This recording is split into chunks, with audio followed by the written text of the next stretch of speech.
Бүгінгі күнде қазақ қоғамында мына Конституцияның жаңа жобасы қызып талқылануда.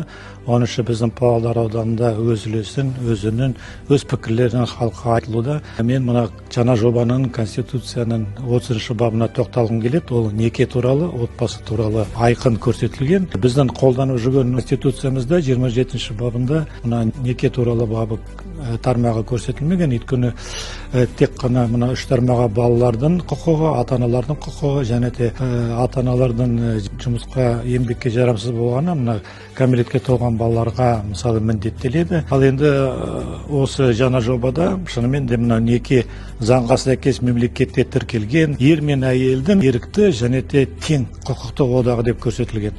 Өте орынды. Сондықтан бұл бап ата заңымызға деңгейіне көтеріліп, және де біздің мемлекетіміз зайырлы мемлекет қатарына шынымен де қосылуға осы бабымыз, осы ата заңымыз көп септігін тигізеді деп ойлаймын.